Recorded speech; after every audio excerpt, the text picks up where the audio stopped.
Hello sir, 11th standard Tamil public எக்ஸாமில் நீங்கள் question number 44, 45, 46 இது மூணுலையுமே இருக்கக்கூடிய 3 நெடுவினாவுமே எக்ஸாமில் அட்டன் பண்ணணும் அப்படின்னம்னா எந்தெந்த நெடுவினா படிச்சிருக்கணும், எப்படி எழுதுனா அந்த நெடுவினாவுக்கு ஃபுல் மார்க் கிடைக்கும் அப்படிங்கிறது வரைக்கும் இந்த வீடியோவில் தெளிவாக பார்க்கலாம்.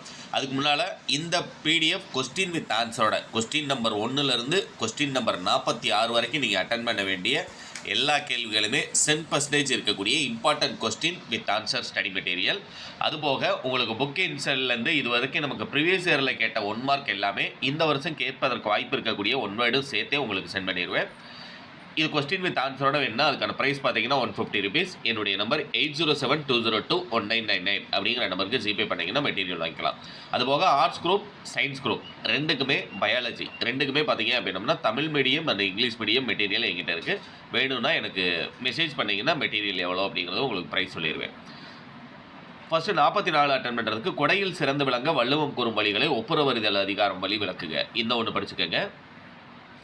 அடுத்து இயல் 6ல் இருக்கக்கூடிய வாழ்வின் உயர்விற்கு உறுதுணையாக நீங்கள் கருதும் குரட்பாக்கள் சிலவற்றை விளக்கி கட்டுரையாக்குக. வாழ்வின் உயர்வுக்கு உறுதுணையாக நீங்கள் கருதும் அப்படிங்கிறது கொடுத்துட்டாங்க. அப்போ ஒப்புரவறிதல், அடக்கமுடைமை இது ரெண்டில் எந்த திருக்குறளில் நீங்கள் எழுதுனீங்கனாலும் உங்களுக்கு இந்த இதில் 6 மார்க் கிடைக்கும்.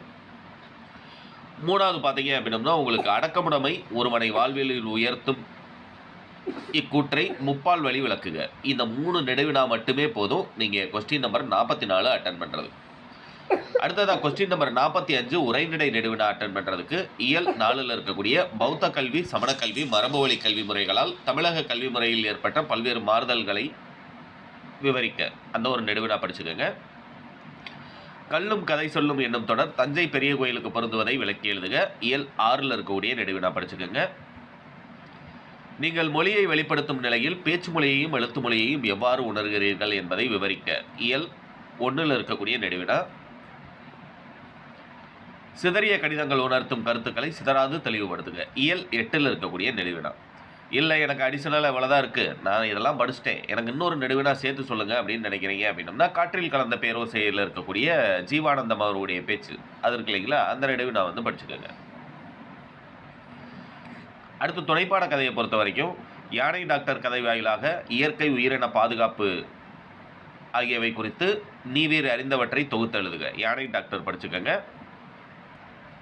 வாடிவாசல் கதை வாயிலாக நீங்கள் உணர்ந்த கருத்துக்களை. வாடிவாசல் என்னும் குறும்பு தினம் தமிழர் பண்பாட்டின் அடையாளத்தை பலப்படுத்துவதை நிறுவுக.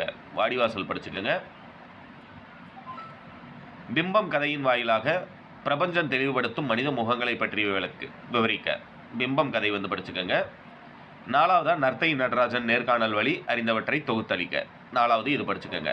இல்லை சிம்பனி தமிழர், ஆஸ்கார் தமிழர்லாம் நீங்கள் சொல்லலையே, அதெல்லாம் எங்கள் சார் இம்பார்ட்டன்ட் சொன்னார், நீங்கள் சொல்லலையே அப்படின்னு கேட்டால் அது கிட்டத்தட்ட ப்ரீவியஸ் இயர்லையும் 2லையுமே கேட்டாங்க, சப்ளிமெண்டரிலையும் கேட்டாங்க, நமக்கு ஆனுவல்லையும் கேட்டாங்க. அப்படிங்கிறதுனால எனக்கு தெரிஞ்சு இந்த வருஷம் அந்த கேள்வி கேட்குறதுக்கு வாய்ப்பு இல்லை. நீங்கள் அதை படிச்சுக்கிறேன்னு சொன்னீங்க அப்படின்னம்னா சந்தோஷம், நல்லா சந்தோஷமாக படிங்க. எக்ஸாமில் எல்லோரும் நல்ல மார்க் ஸ்கோர் பண்ணுறதுக்கு வெரி ஆல் த பெஸ்ட். அடுத்தடுத்த வீடியோக்கு நம்முடைய சேனலை மறக்காமல் சப்ஸ்கிரைப் பண்ணிக்கோங்க.